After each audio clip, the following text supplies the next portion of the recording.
محترم حضرات، قابل صد احترام معزز سامعین، اللہ رب العزت نے اور نبی کریم صلی اللہ علیہ وسلم نے پوری امت مسلمہ کو ایک قوم بنایا ہے کہ امت مسلمہ ایک قوم ہے۔ اصل میں اب دنیا میں قوم کی اصطلاح استعمال ہوتی ہے، امت کی اصطلاح استعمال نہیں ہوتی۔ اور آج دنیا کے اندر قوموں کا جو تعین ہے وہ سرحدوں کی بنیاد پہ ہوتا ہے۔ پاکستانی قوم، بنگالی قوم، ہندوستانی قوم، امریکی قوم، برطانوی قوم، اقوام، جبکہ نبی کریم صلی اللہ علیہ وسلم نے قوم کا جو تعین ہے وہ دین کی بنیاد پر قائم فرمایا۔ اس کے لیے امت کا لفظ استعمال کیا کہ جو بھی لوگ ایمان لائیں گے، مسلمان ہوں گے، وہ ایک امت ہیں۔ اور پھر اس کو مضبوط کرنے کے لیے، مستحکم کرنے کے لیے حضور علیہ الصلوۃ والسلام نے اخوت کا رشتہ سب کے درمیان قائم فرمایا۔ اخوت کا مطلب ہوتا ہے بھائی چارہ، مواقعات، اخوت۔ جب حضور علیہ الصلوۃ والسلام تشریف لائے مدینہ منورہ تو آپ نے 3 بڑے کام کیے۔ ان میں سے ایک کام تو وہ تھا جو سیاسی بنیادوں پر تھا۔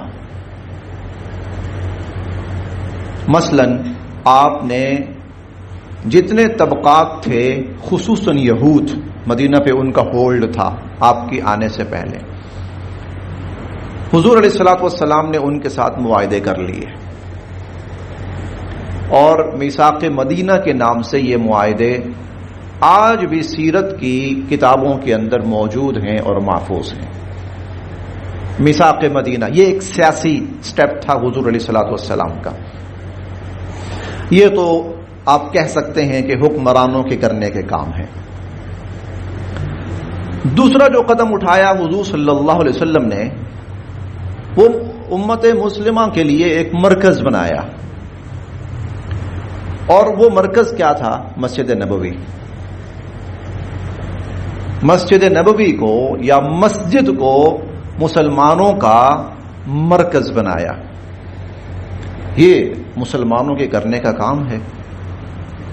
آپ خود دیکھیں کہ جب مسجد بنتی ہے تو پورا علاقہ جڑ جاتا ہے، پورا علاقہ ملتا ہے، جلتا ہے، جڑتا ہے، آپس کے اندر قریب آتا ہے، واقف ہوتا ہے ایک دوسرے سے۔ ورنہ گھر سے ایک آدمی نکلتا ہے، مارکیٹ چلا گیا، گھر سے نکلا، کام پہ چلا گیا، گھر سے نکلا، بیرون شہر چلا گیا، گھر واپس آ گیا، بس۔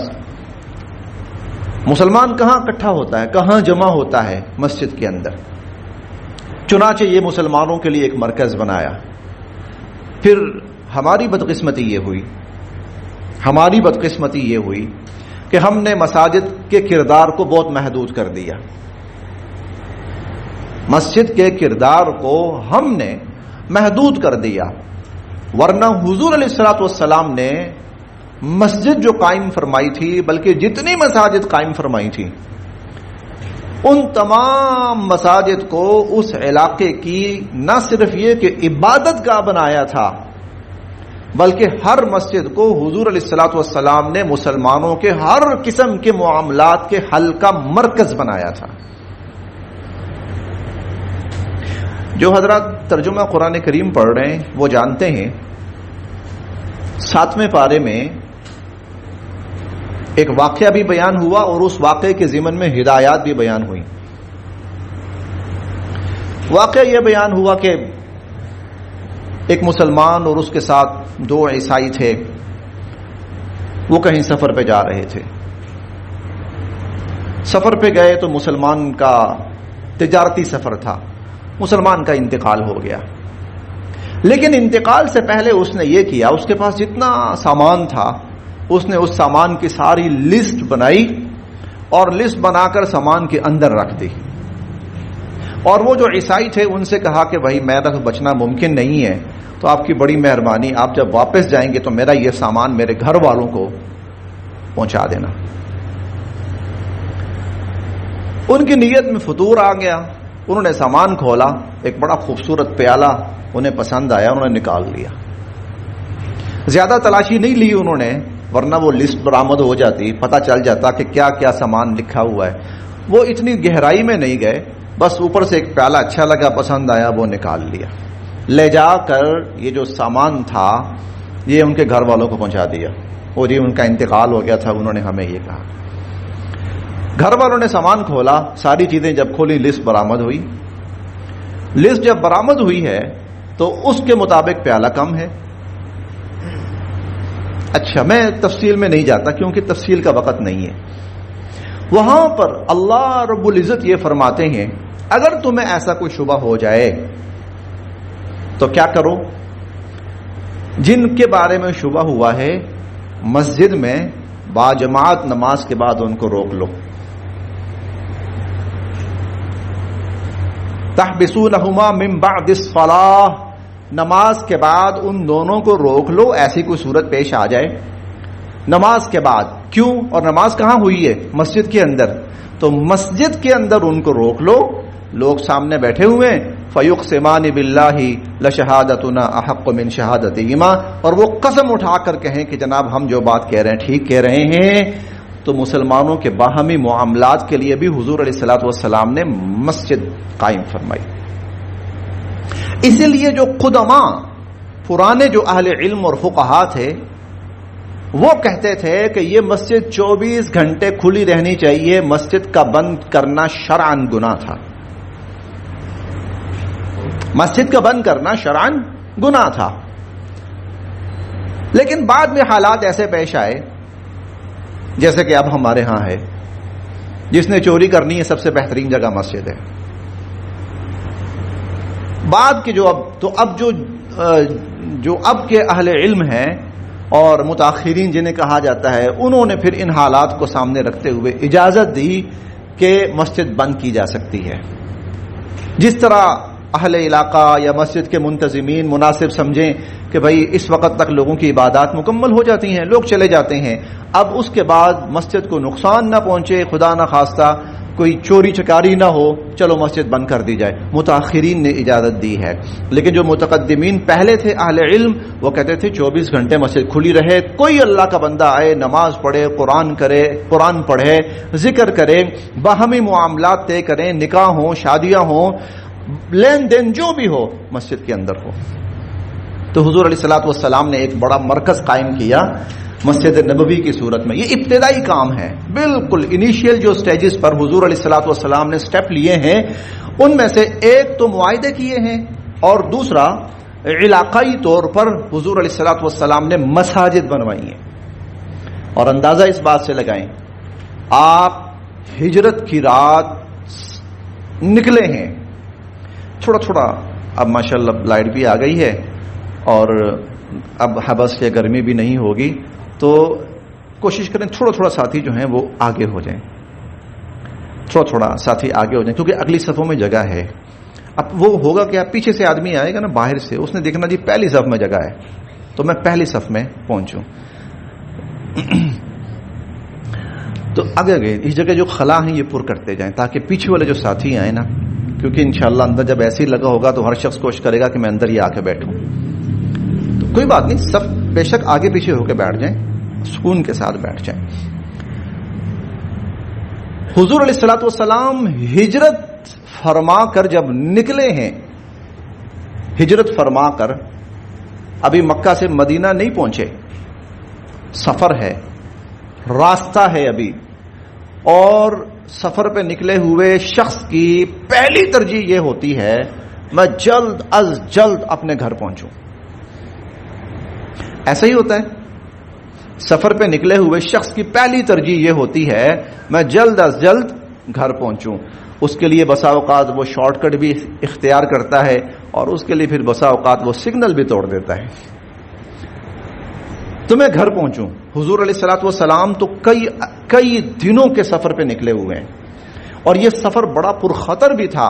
ایک موقع وہ بھی تھا سفر کا ابتدائی حصہ کہ جب کفار نے یہ اعلان کیا ہوا تھا کہ جو حضور علیہ الصلوۃ والسلام کو جیسے بھی میں وہ الفاظ استعمال نہیں کرنا چاہتا، پکڑ کے لائے گا اسے 100 اونٹ انعام دیے جائیں گے، اور لوگ انعام کے لالچ میں حضور علیہ الصلوۃ والسلام کو پکڑنے کے لیے نکلے ہوئے ہیں. اور حضور علیہ الصلوۃ والسلام 3 دن تک غار ثور کے اندر پناہ لیے ہوئے ہیں کہ کفار کی سرگرمیاں تھوڑی سی کم ہوں تو پھر ہم نکلیں گے. اور حتیٰ کہ ابو بکر صدیق رضی اللہ عنہ ایک موقع پہ پریشان ہو جاتے ہیں کہ کفار پہنچ آئے ہیں، اور جو غلام تھے عامر بن فہیرہ حضرت ابو بکر صدیق رضی اللہ عنہ کے، وہ پورے دن کی خبریں لا کر شام کو حضور کو غار کے اندر پہنچاتے تھے کہ اللہ کے نبی کفار یہ کر رہے ہیں، یہ کر رہے ہیں، ان کے دستے یہاں نکلے ہوئے ہیں، یہ میٹنگیں ہو رہی ہیں، یہ مشورے ہو رہے ہیں. ان حالات میں حضور علیہ الصلوۃ والسلام سفر ہجرت پر نکلے ہوئے ہیں. کٹھن سفر ہے، جان کا بھی خطرہ ہے اس کے اندر. آپ نکلے ہوئے ہیں اور ابھی حضور مدینہ نہیں پہنچے، راستے میں ہیں. قباء کے علاقے میں جب پہنچتے ہیں تو آپ وہاں مسجد تعمیر فرماتے ہیں. مدینہ بعد میں پہنچتے ہیں، قباء میں مسجد پہلے تعمیر فرماتے ہیں. اب علاقے کے لوگوں کی بڑی ضرورت، بنیادی ضرورت، علاقے کے لوگوں کا مرکز وہ مسجد ہے. اسی لیے پھر مسجد کے بارے میں بڑی ہدایات بھی ارشاد فرمائی. اس کو صاف ستھرا رکھو، اس کو پرامن رکھو، اس کو لوگوں کے لیے کشادہ رکھو، لوگوں کی ضروریات پوری کرو. حضرت تمیم داری رضی اللہ تعالیٰ عنہ، مسجد نبوی تعمیر ہوئی تھی، ابھی کچھ ہی دن ہوئے تھے، ابھی لائٹ کا کوئی انتظام نہیں تھا، اور اس وقت لائٹ دیے وغیرہ ہوتے تھے. حضرت تمیم داری رضی اللہ تعالیٰ عنہ وہ پہلے صحابی ہیں کہ انہوں نے سوچا کہ جب ہم شام کے اوقات میں یا صبح کے اوقات میں مسجد میں جاتے ہیں نماز کے لیے تو اندھیرا ہوتا ہے، اور ظاہر ہے بسا اوقات عشاء کی نماز میں اگر آئیں تو اندھیرا اتنا زیادہ ہوتا ہے کہ کچھ نظر نہیں آتا. خدا نہ خواستہ نیچے کوئی موذی جانور ہے، کوئی سانپ بچھو یا کوئی اس قسم کی کوئی چیز ہے، خدا نہ خواستہ. کچی زمین تھی اور دیواریں بھی کچی تھیں، تو کم سے کم کچھ نظر تو آئے. حضرت تمیم داری رضی اللہ تعالی عنہ نے دیے لیے اور لا کر مختلف جگہوں پر دیے رکھ کے جلا دیے. مسجد روشن ہو گئی. حضور علیہ الصلوۃ والسلام تشریف لائے. آپ نے فرمایا اے اللہ، جس تمیم داری نے اس مسجد کو روشن کیا ہے، اے اللہ اس کی قبر اور اس کی آخرت کو روشن فرما. تو انتظامات، پانی کا انتظام، لائٹ کا انتظام، صفائی کا انتظام.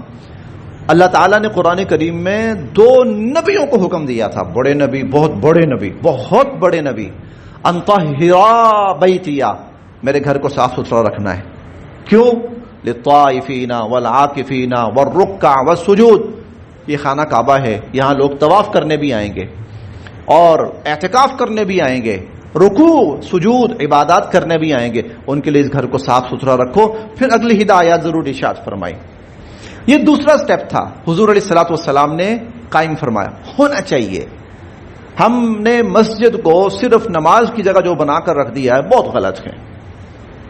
ابھی چند روز قبل، یہ غالباً لاہور ہی کا ہے، ایک صاحب کا ایک چھوٹا سا انٹرویو شائع ہوا تھا، اور بڑا اچھا سٹیپ لیا انہوں نے، بہت اچھا قدم اٹھایا. اور وہ یہ کہ انہوں نے جو مسجد ہے اس کے ساتھ ساتھ ایسی جگہیں بنا دی ہیں، کمرے ہال بنا دیے ہیں کہ نکاح کرنا ہے کسی نے، ادھر آ جاؤ بھائی. کسی کی فوتگی ہو گئی ہے، ادھر آ جاؤ بھائی. بلکہ بچوں کے رشتوں کے معاملات اور باہمی مقدمات، ان کے معاملات، پڑھنے کے معاملات، تعلیم کے معاملات، نامعلوم کتنے قدم اٹھائے ہیں. اللہ اس نوجوان کو جزائے خیر عطا فرمائے کہ انہوں نے حضور علیہ الصلوۃ والسلام کی منشا پر مسجد کو قائم کیا ہے اور مسجد کے اندر وہ سلسلے قائم کیے ہیں. آپ لوگ جانتے ہیں کہ مسجد نبوی جو ہے، اس مسجد نبوی کا ایک صحن ہے، وہ جس کے اندر چھتریاں لگی ہوئی ہیں. جی، یہ مسجد نبوی کا صحن ہے، چھتریاں لگی ہوئی ہیں. یہ کون سی جگہ ہے؟ بہت سے حضرات جانتے ہوں گے.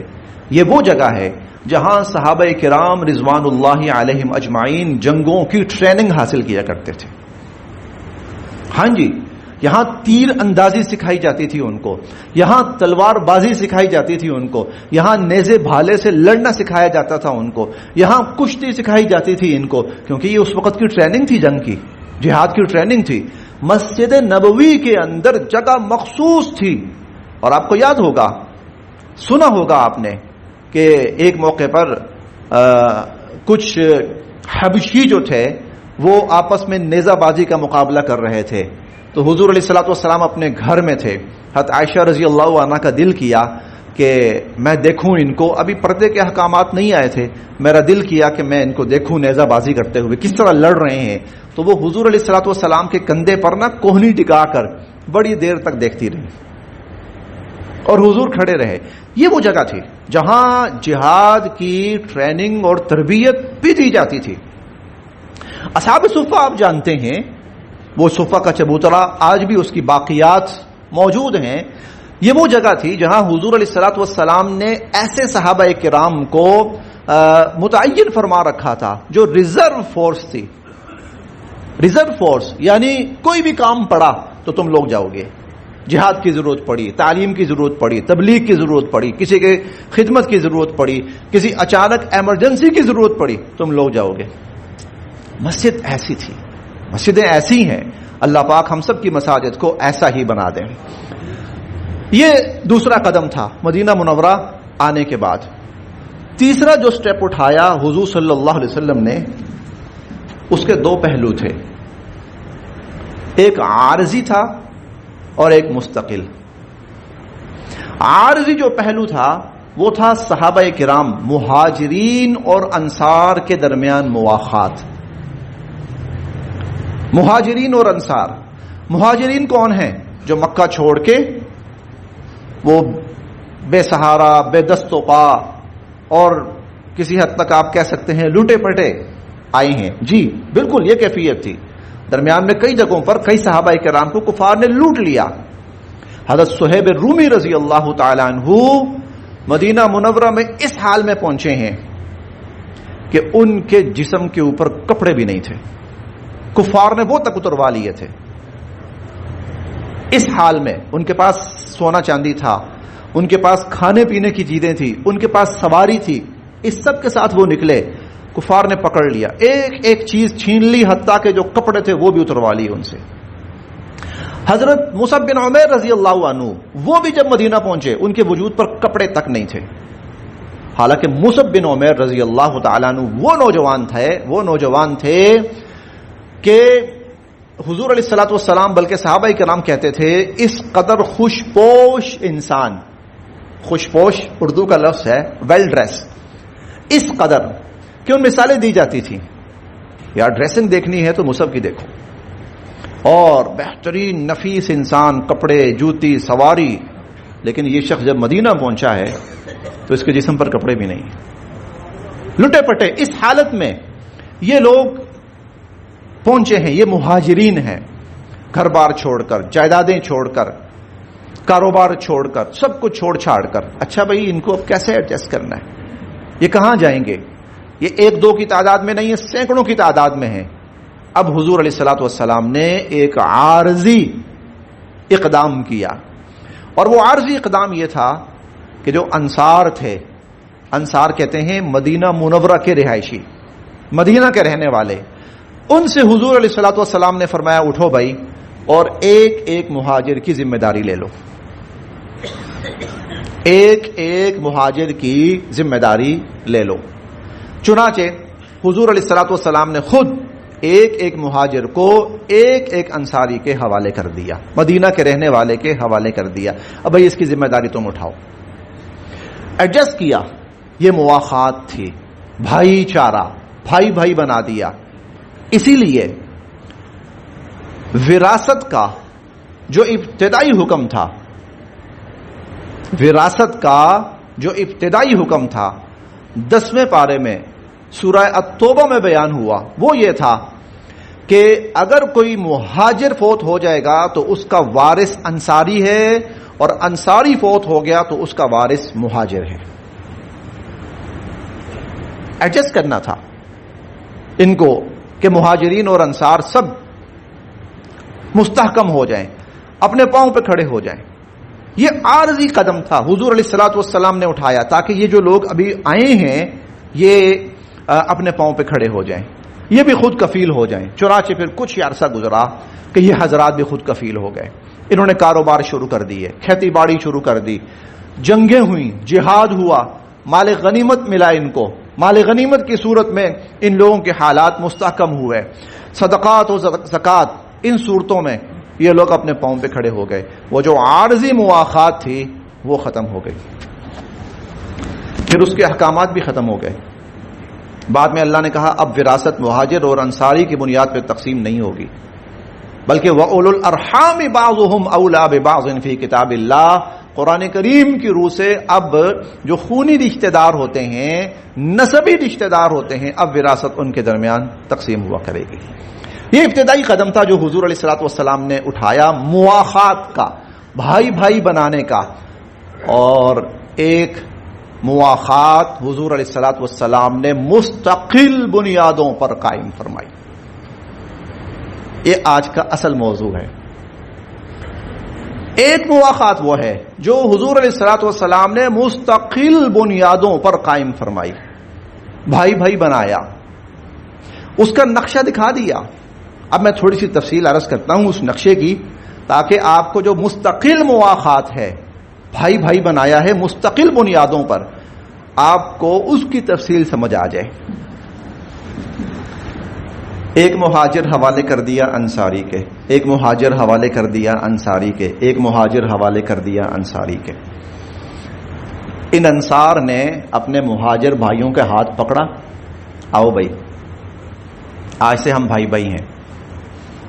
گھر لے گئے، گھر لے گئے اور لے جا کر ان سے کہا بھائی، ظاہر ہے فوری نہیں کہا ہوگا، 1 دن 2 دن 4 دن 6 دن ٹھہر کر ان سے کہا بھائی یہ میرا گھر ہے، ٹھیک ہے، اس گھر میں جتنا حصہ میرا ہے، جتنا حق میرا ہے، اتنا ہی حق تیرا ہے.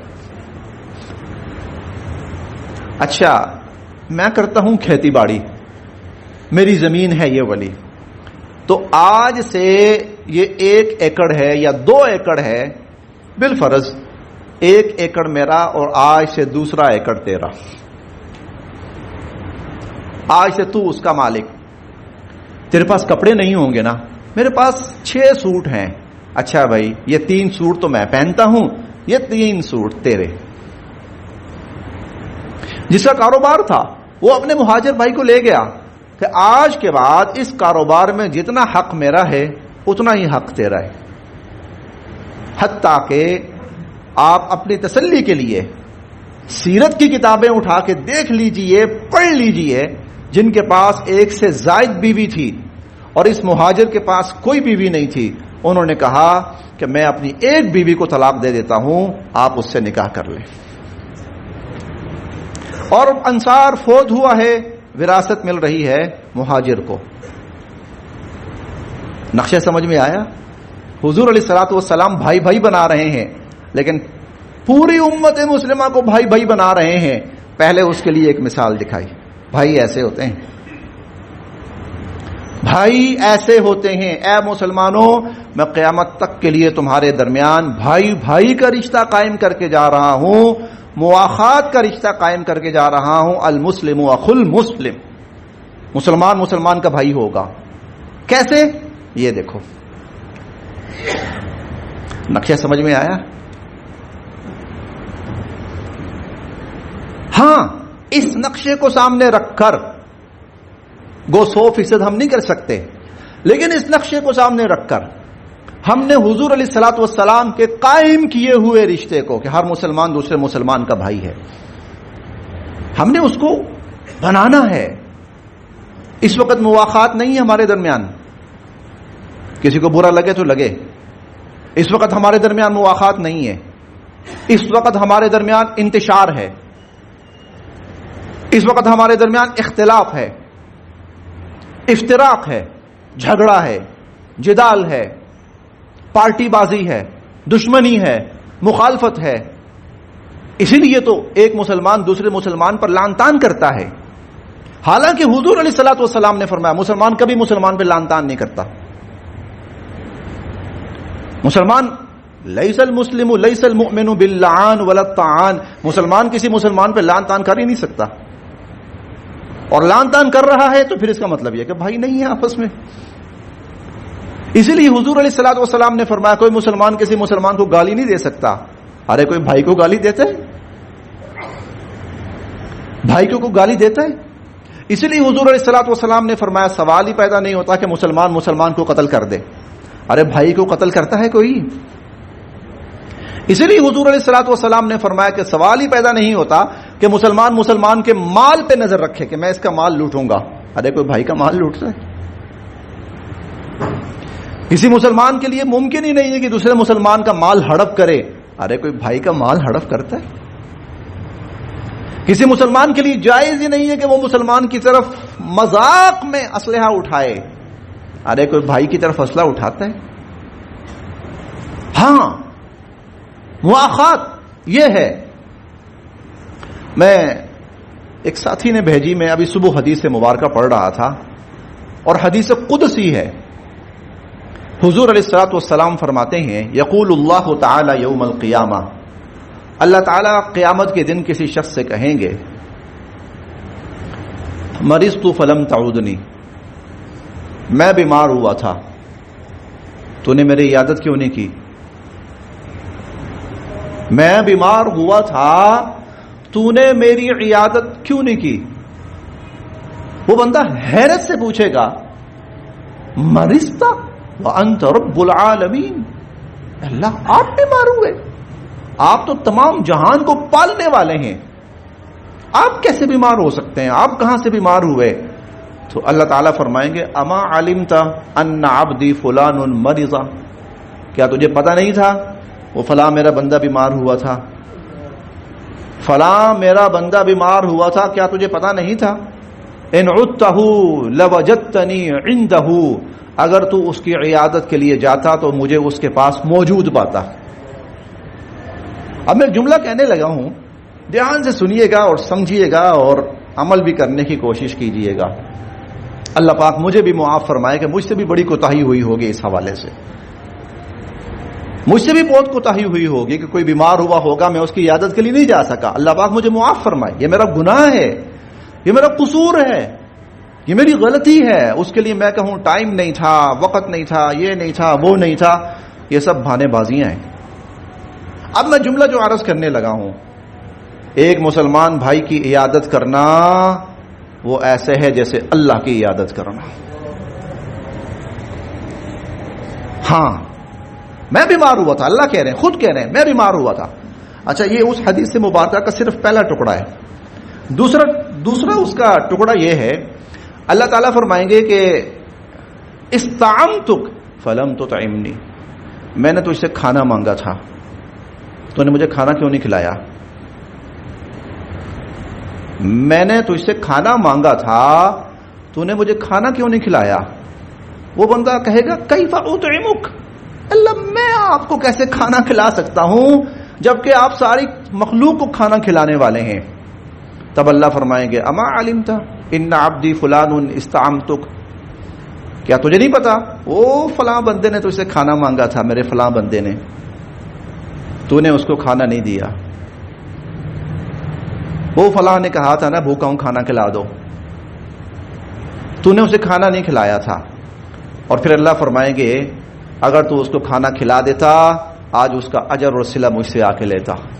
میں کہہ سکتا ہوں کسی مسلمان بھائی کو کھانا کھلانا، خصوصاً جب کہ وہ لاچار ہو، بھوکا ہو، وہ ایسا ہے جیسے اللہ کو کھانا کھلانا۔ پھر تیسرا فقرہ ہے اس حدیث مبارکہ کا، حدیث قدسی، یعنی اللہ تعالیٰ خود فرما رہے ہیں، بندے سے پوچھیں گے استقیتک فلم تسقینی، میں نے پانی مانگا تھا تو اس سے، میں نے تو اس سے پانی مانگا تھا، تو نے مجھے پانی کیوں نہیں پلایا؟ میں نے تو اس سے پانی مانگا تھا، تو نے مجھے پانی کیوں نہیں پلایا؟